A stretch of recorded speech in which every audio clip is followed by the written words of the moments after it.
right, we are at South Decatur High School for tonight's game between the Cougars and the South Ripley Raiders. Have Coach Dixon here with us. Coach, good evening. Good evening, yeah. It's going to be interesting this evening what's going to happen after this game's over with and with the way the weather's going to be. So we'll see how it's going to be. Yeah, we saw some cancellations in counties around us. What kind of went into the decision to go ahead? The ice to play tonight here because it's about 10 o'clock before the temperature really starts to fall off for us. So we thought, well, you know what, we'll still be good because they're south of us. So, you know, when it's usually warmer that way. But the crazy thing is down towards Louisville, I saw there was a tornado warning. Yeah. So this is crazy weather. Yeah, I got an old Army buddy of mine that lives in Louisville. He said it was 61 today. Yeah, I believe it. And then tonight, you know, it's supposed to drop off like to in the 20s.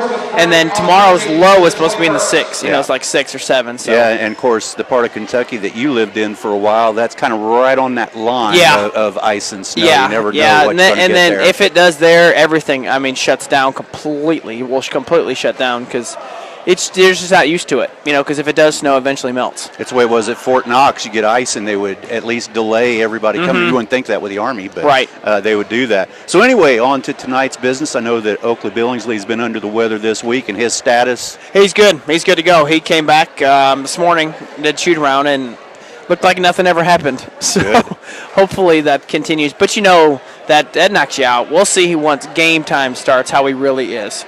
That's going to be the key because I'm sure he'll need a sub a few times and those sort of things. But, you know, you never know. He could be like Michael Jordan and score 45, you know, when he's sick. And Game 6 of the NBA Finals. So, or excuse me, it's Game 5. Game 5 of the NBA Finals because they ended up winning in Game 6. Yeah. So, you just never know.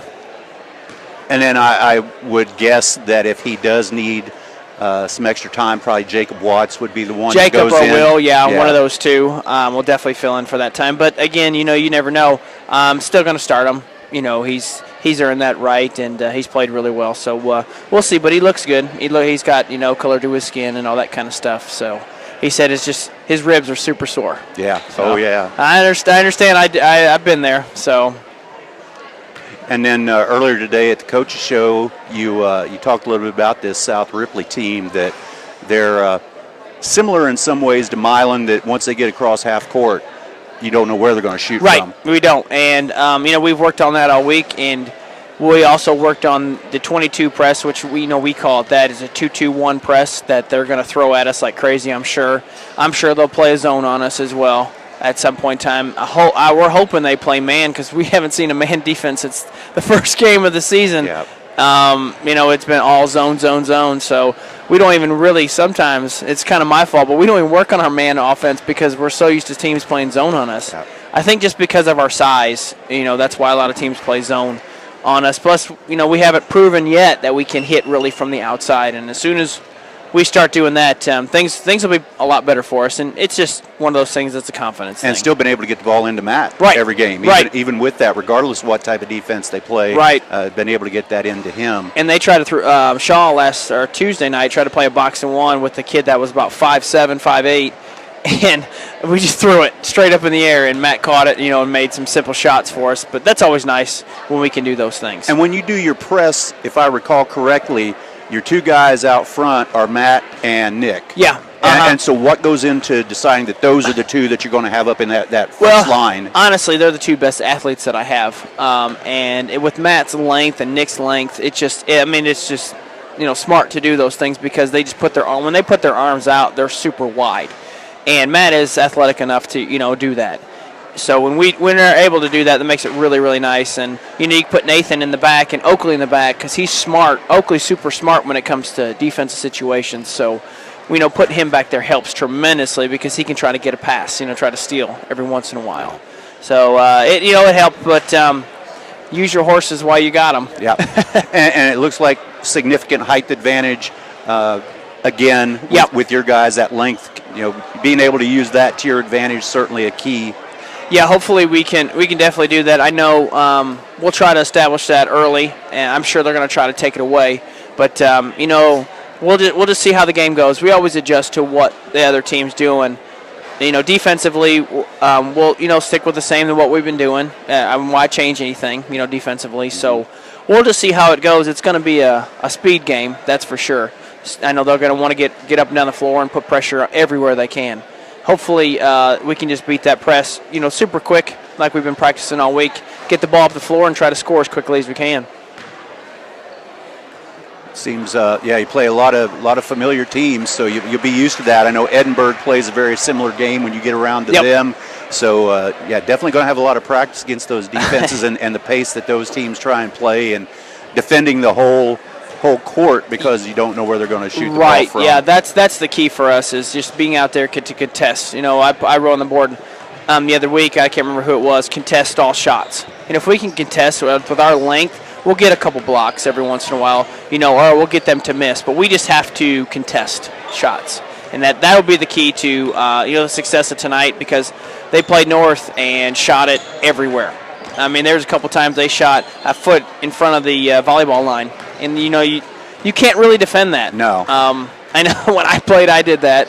So I got in trouble a few times for doing that. Yeah, I was going to say, you said at the coach's show that your dad kind of frowned on that a little bit sometimes. A few times. He's like, what are you shooting so far? Oh, good shot. When it went in. Yeah, no. Yeah. Yeah, I shot some far ones, but my coach let me do that.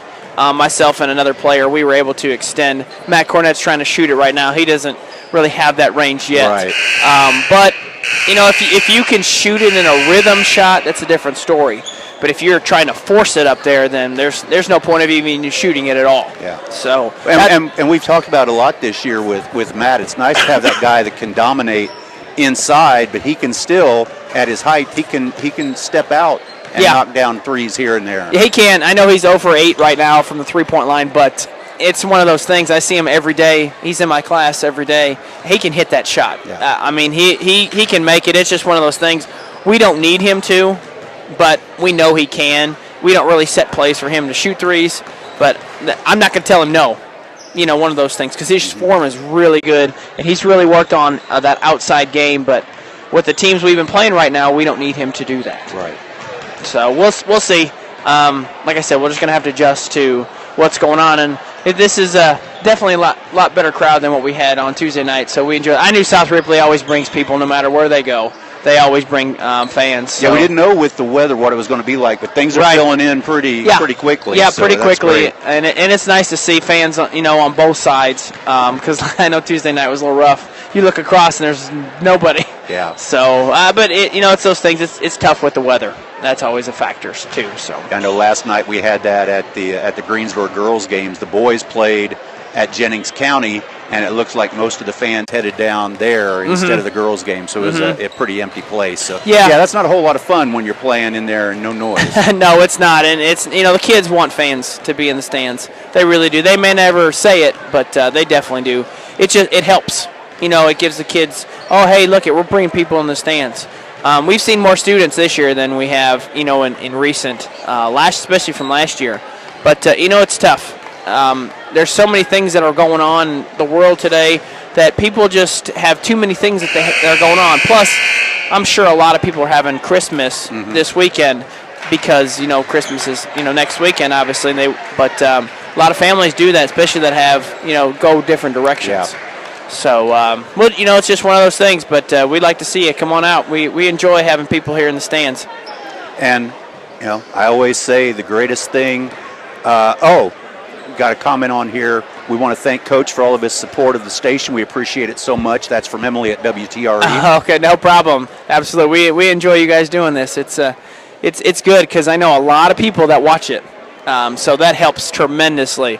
I know I have a lot of family that watch it. I've had some friends that say, wait, what's this? And they've watched the game. So we appreciate you guys doing it. It's nice. And if they have a smart TV, they can watch it on YouTube on their smart TV. Right. A lot of people are just finding out about that's available. So yeah, and we have a lot of fun doing it. We appreciate the chance to do it and you sharing your time with us. Oh yeah, no problem. And before we let you go, I have to say kind of a take on that Urban Meyer saying the great thing about having 4 wins is the opportunity to get 5. Yeah, absolutely. So that's what we'll do. That's what we're hoping for. I said we're shooting for, just because it'd be good confidence going to that Edinburgh tournament. Yeah. That's an opportunity too, where if we play well, we can win a couple games in that tournament. I know we play 3, so that'd be nice. But nothing's guaranteed.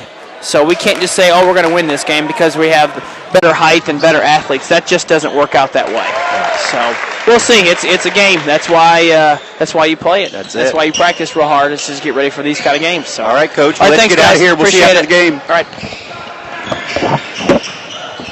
Coach Dixon for his pregame interview. Again, we'll be back about 7:15 for the pregame show for the varsity game between South Decatur and South Ripley. For now, this is Tom Fleming, and come back and see